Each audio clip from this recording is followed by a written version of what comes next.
methamphetamine has become an epidemic across the country.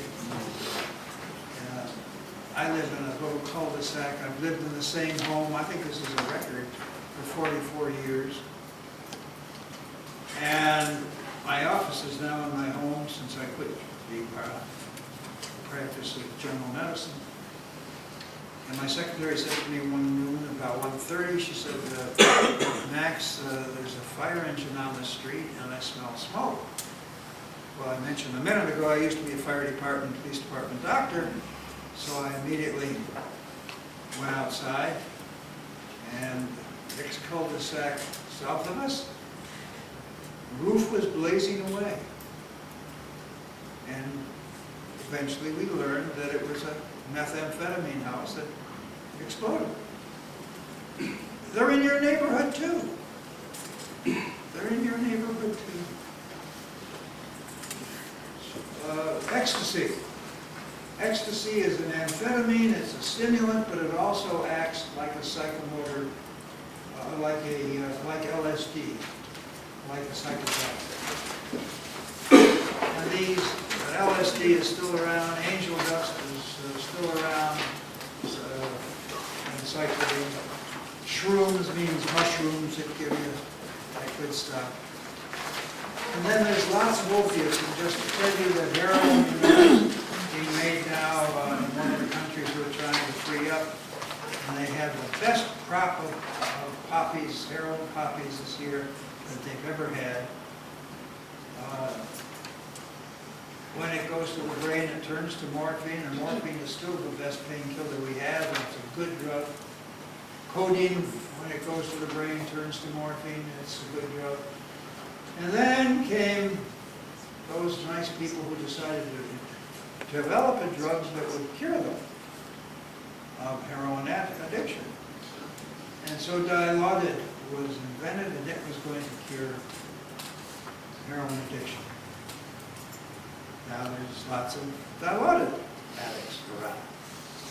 And then came Demerol, a good painkiller, to cure Dilaudid addiction.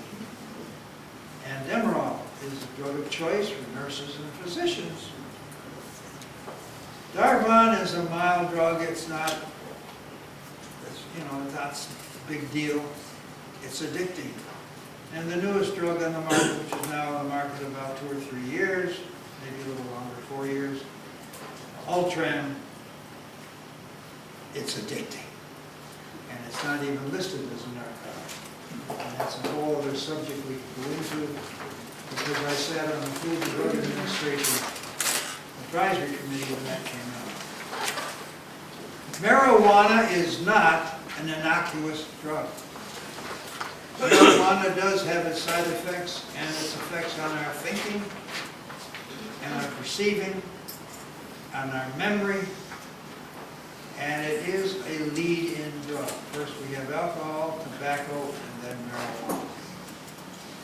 Now, again, I don't want to belabor this because I got more important things to talk about, but you need to recognize that if you see a change in the attitudes of your clients, then you might think they're not clients, they're patients.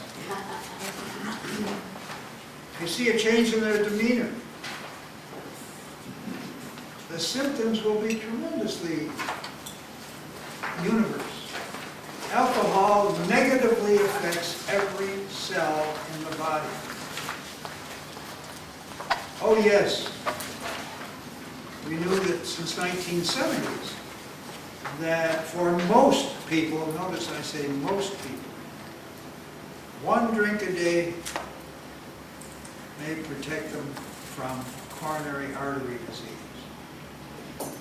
But you can't drink that drink a day if you're pregnant. You can't drink that drink a day if you're taking other medications that will interact with it. You can't take that drink a day if you have been addicted to any drug. What do you mean any drug? I'll quit my alcohol. Well, today, when I'm walking down the street and I see somebody smoking, I don't care what age, I think to myself, in Southern California at least, what else was this patient, or what else is this patient addicted to. You remember the days when you used to smoke on airplanes? I hated that. 90% of the booze sold in the airplane was sold in the smoking section. Cross addiction is tremendous. So patients come in, and we take away their heroin, we take away their cocaine, we take away their ecstasy, we take away their cocaine, we take away their crystal meth, we take away their marijuana. Don't take away my cigarettes, I didn't come in here for that. Tobacco is the leading cause of preventable sickness and death in this country. And it's the toughest drug to get off of. My heroin addicts tell me this, and I believe it. It is a tough drug to get off of